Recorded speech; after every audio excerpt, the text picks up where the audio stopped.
छात्रों, आज हम समाजशास्त्र का विषय क्षेत्र स्कोप ऑफ सोशियोलॉजी के बारे में अध्ययन करेंगे। समाजशास्त्र मानवीय अंतःक्रियाओं और परस्पर संबंधों, उनकी अवस्थाओं तथा उनके परिणामों का अध्ययन करता है। इस प्रकार तथ्य तो यह है कि समाज में मनुष्य का संपूर्ण जीवन ही समाजशास्त्र का अध्ययन क्षेत्र बन जाता है। जिन गतिविधियों द्वारा मनुष्य अपने अस्तित्व को बनाए रखने के लिए संघर्ष का सामना करता है, मनुष्यों के अंतः संबंधों की व्याख्या करने वाले नियम एवं विनियम, ज्ञान एवं विश्वास की प्रणाली और समाज में अपनी गतिविधियों द्वारा मनुष्य जिस कला, नैतिकता या अन्य योग्यता या आदतें विकसित अथवा अर्जित करता है, इन सब का अध्ययन समाजशास्त्र में आ जाता है। समाजशास्त्र का विशाल क्षेत्र है, इसलिए अध्ययन क्षेत्र को सीमित एवं निश्चित बनाने का प्रयत्न किया गया है। इस प्रकार समाजशास्त्र में समाजशास्त्रियों में दो संप्रदाय प्रचलित हैं। समाजशास्त्र के विषय क्षेत्र को लेकर पहला संप्रदाय है विशिष्टीकृत अथवा स्वरूपात्मक संप्रदाय और दूसरा समन्वयात्मक संप्रदाय। छात्रों, अब हम पहला विशिष्टीकृत अथवा स्वरूपात्मक संप्रदाय का अध्ययन करेंगे। जॉर्ज सिमेल का मानना है कि समाजशास्त्र तथा अन्य सामाजिक शास्त्रों के मध्य अंतर यह है कि यद्यपि यह अन्य सामाजिक शास्त्रों की ही भांति समान विषयों का अध्ययन करता है, परंतु एक भिन्न दृष्टिकोण से यह सामाजिक संबंधों का अध्ययन उनके स्वरूपों को सामने रखकर करता है। सामाजिक संबंध यथा प्रतिस्पर्धा, अधीनता, श्रम विभाजन आदि जीवन के विभिन्न क्षेत्रों जैसे आर्थिक, राजनीतिक, धार्मिक आदि में देखे जा सकते हैं, परंतु समाजशास्त्र का कार्य सामाजिक संबंधों के इन स्वरूपों को पृथक करके उनका अमूर्त रूप में अध्ययन करना है। इस प्रकार जॉर्ज सिमेल के अनुसार समाजशास्त्र का विशिष्ट सामाजिक क्षेत्र है जो सामाजिक संबंधों के स्वरूपों का वर्णन, वर्गीकरण एवं विश्लेषण करता है। वीरकांत का कहना है कि समाजशास्त्र ज्ञान की एक विशिष्ट शाखा है जो मनुष्यों को समाज में एक दूसरे से बांधने वाले मानसिक अथवा मन संबंधी संबंधों के विशिष्ट स्वरूपों का अध्ययन करता है। उनके विचारानुसार वास्तविक ऐतिहासिक समाज 18वीं शताब्दी का फ्रेंच समाज तथा चीनी परिवार संबंधों के विशिष्ट प्रकारों के उदाहरण रूप में ही समाजशास्त्री के लिए रुचि के विषय हैं। इसी प्रकार उनका मत है कि संस्कृति के अध्ययन के सिलसिले में सांस्कृतिक विकास के वास्तविक तथ्यों से समाजशास्त्र का कोई सरोकार नहीं है। वह तो केवल परिवर्तन अथवा परिवर्तन न होने के मूल कारणों का ही पता लगाता है। इसे स्वयं को विशिष्ट समाजों के ऐतिहासिक अध्ययन से दूर रखना चाहिए। मैक्स वेबर का कहना है कि समाजशास्त्र का उद्देश्य सामाजिक व्यवहार की व्याख्या करना या उसे समझना है, परंतु सामाजिक व्यवहार में मानव संबंधों का पूर्ण क्षेत्र सम्मिलित नहीं होता। वस्तुतः सभी मानवीय अंतःक्रियाएं सामाजिक नहीं होती। इस प्रकार समाजशास्त्र का विषय क्षेत्र सामाजिक संबंधों के प्रकारों का वर्गीकरण एवं उनकी व्याख्या करना है। वॉन विच का मत है कि समाजशास्त्र का क्षेत्र सामाजिक संबंधों के स्वरूपों का अध्ययन करना है। उन्होंने सामाजिक संबंधों को कई भागों में विभक्त किया है। फर्डिनेंड टॉनीज ने स्वरूपात्मक विचारधारा का समर्थन किया है। उन्होंने संबंधों के स्वरूपों के आधार पर समाज और समुदाय में अंतर किया है। स्मॉल का मत है कि समाजशास्त्र का विषय क्षेत्र सामाजिक संबंधों, व्यवहारों, गतिविधियों आदि के जननिक स्वरूपों का अध्ययन करना है। स्वरूपात्मक संप्रदाय के अनुसार समाजशास्त्र सामाजिक संबंधों के एक विशिष्ट पहलू अर्थात उनके स्वरूपों का अमूर्त दृष्टिकोण से अध्ययन करता है। छात्रों, अब हम समाजशास्त्र के विषय क्षेत्र के अंतर्गत समन्वयात्मक संप्रदाय का अध्ययन करेंगे। समन्वयात्मक संप्रदाय समाजशास्त्र को एक सामान्य विज्ञान बनाना चाहता है, जिसका प्रमुख कार्य विशेष सामाजिक विज्ञानों के निष्कर्षों के आधार पर सामाजिक जीवन की सामान्य दशाओं का अध्ययन करना है। दुर्खिम, होबहाउस एवं सोरोकिन इस संप्रदाय के प्रमुख प्रतिपादक हैं। दुर्खिम का मत है कि समाजशास्त्र के 3 मुख्य भाग हैं। पहला, सामाजिक स्वरूप शास्त्र, दूसरा सामाजिक शरीर शास्त्र और तीसरा सामान्य समाजशास्त्र। सामाजिक स्वरूप शास्त्र के अंतर्गत मनुष्यों के जीवन के भौगोलिक आधार और सामाजिक संगठन के प्रकारों का अध्ययन किया जाता है, जैसे जनसंख्या का घनत्व, संख्या और स्थानीय वितरण का अध्ययन किया जाता है।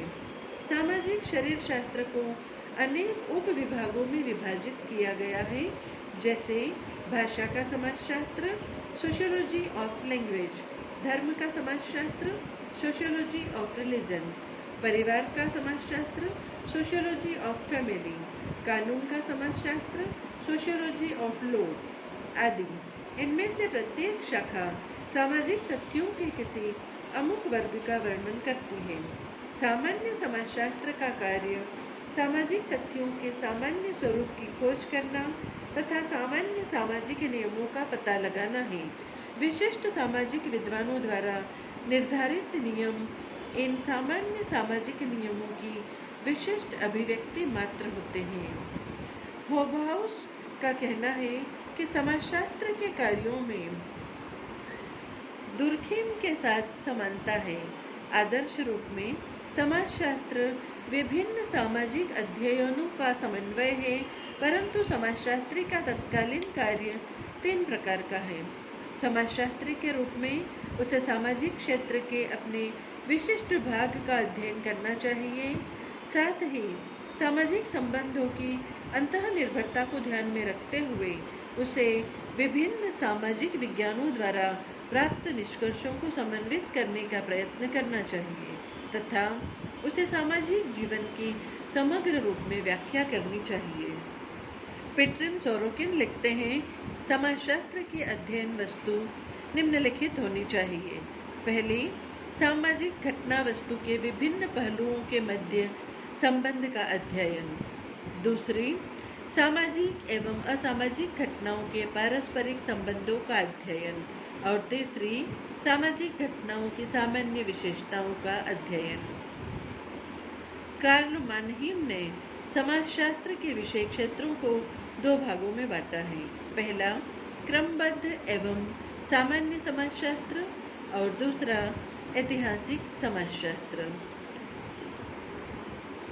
क्रमबद्ध एवं सामान्य समाजशास्त्र एकत्रित रहने के प्रमुख तत्वों, जितने कि वह प्रत्येक प्रकार के समाज में पाए जा सकते हैं, का एक एक वर्णन करता है। ऐतिहासिक समाजशास्त्र समाज के सामान्य स्वरूपों, ऐतिहासिक विविधता एवं वास्तविकता का वर्णन करता है। ऐतिहासिक समाजशास्त्र के 2 प्रमुख भाग हैं। प्रथम, तुलनात्मक समाजशास्त्र और द्वितीय, सामाजिक गतिविज्ञान। तुलनात्मक समाजशास्त्र में किसी घटना की ऐतिहासिक विविधताओं का प्रमुख रूप से वर्णन किया जाता है तथा तुलना द्वारा सामान्य विशेषताओं का पता लगाने का प्रयत्न किया जाता है। सामाजिक गतिविज्ञान किसी विशिष्ट समाज जैसे आदिम समाज में विभिन्न सामाजिक तत्वों एवं संस्थाओं के मध्य पारस्परिक संबंधों का वर्णन करता है।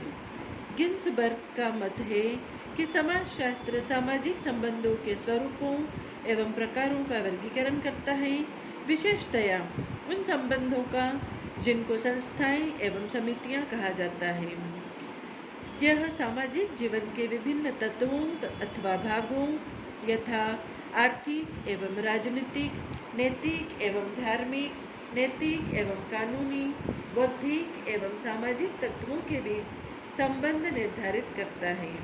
यह सामाजिक परिवर्तन एवं अटलता की मूल अवस्थाओं को पृथक करने तथा सामाजिक जीवन को नियमित करने वाले समाजशास्त्रीय नियमों को खोजने का प्रयत्न करता है। निष्कर्षतः यह कहा जा सकता है कि समाजशास्त्र का क्षेत्र बहुत विस्तृत है। यह एक सामान्य विज्ञान है, परंतु साथ ही एक विशेष विज्ञान भी। वास्तव में सभी सामाजिक विज्ञानों की अध्ययन वस्तु समाज है। इनके मध्य केवल दृष्टिकोण का अंतर है। इस प्रकार अर्थशास्त्र समाज का आर्थिक दृष्टिकोण से, राजनीतिक शास्त्र इसका राजनीतिक दृष्टिकोण से, इतिहास ऐतिहासिक दृष्टि से अध्ययन करता है। केवल समाजशास्त्र ही एक ऐसा विषय है जो समाज एवं सामाजिक संबंधों का अध्ययन करता है। समाजशास्त्र समाज के विभिन्न पहलुओं जैसे सामाजिक परंपराएं, सामाजिक प्रतिक्रियाएं, सामाजिक स्वरूप शास्त्र, सामाजिक नियंत्रण, सामाजिक व्याधिकी, सामाजिक संबंधों पर अतिरिक्त सामाजिक तत्वों का प्रभाव सभी का अध्ययन करता है। अंत में छात्रों, हम यह कह सकते हैं कि समाजशास्त्र का विषय क्षेत्र काफ़ी व्यापक है, अतः इसके अध्ययन क्षेत्रों को विभाजित करने का प्रयत्न किया गया है। संक्षेप में हम विभिन्न अध्ययन क्षेत्र पर चर्चा करेंगे। पहला, समाजशास्त्रीय सिद्धांत, सोशियोलॉजिकल थ्योरी। इनमें समाजशास्त्रीय अवधारणाओं, नियमों एवं सामान्यीकरणों का अध्ययन सम्मिलित है। दूसरा, ऐतिहासिक समाजशास्त्र, हिस्टोरिकल सोशियोलॉजी। इसके अंतर्गत भूतकालीन सामाजिक संस्थाओं एवं वर्तमान संस्थाओं की उत्पत्ति का अध्ययन किया जाता है। तीसरा, परिवार का समाजशास्त्र, सोशियोलॉजी ऑफ फैमिली। इसमें परिवार का जन्म, विकास, इसके कार्य, प्रकार, स्वरूप तथा इसकी समस्याओं आदि का अध्ययन सम्मिलित है। चौथा, मानव सांख्यिकी एवं परिस्थिति विज्ञान, ह्यूमन इकोलॉजी एंड डेमोग्राफी। इसमें जनसंख्या तथा समाज में भौगोलिक तत्वों के प्रभाव का अध्ययन किया जाता है। पांचवा, समुदाय का समाजशास्त्र, सोशियोलॉजी ऑफ कम्युनिटी। यह समुदाय का अध्ययन है। इसके दो भाग हैं, पहला ग्रामीण समाजशास्त्र एवं दूसरा नगरीय समाजशास्त्र। अंत में छात्रों, समाजशास्त्र के विषय क्षेत्र में विशेष समाजशास्त्र का अध्ययन किया जाता है, जैसे शैक्षिक समाजशास्त्र, धर्म का समाजशास्त्र, आर्थिक समाजशास्त्र, राजनीतिक समाजशास्त्र, कानून का समाजशास्त्र, सामाजिक विघटन, अपराध विज्ञान, सामाजिक मनोविज्ञान, सांस्कृतिक समाजशास्त्र, सामाजिक मनोचिकित्सा शास्त्र, लोक समाजशास्त्र, औद्योगिक समाजशास्त्र, कला का समाजशास्त्र आदि, चिकित्सा का समाजशास्त्र, व्याधि का समाजशास्त्र, छोटे समूहों का समाजशास्त्र, नौकरशाही, सामाजिक स्तरीकरण आदि का अध्ययन समाजशास्त्र के विषय क्षेत्र में किया जाता है।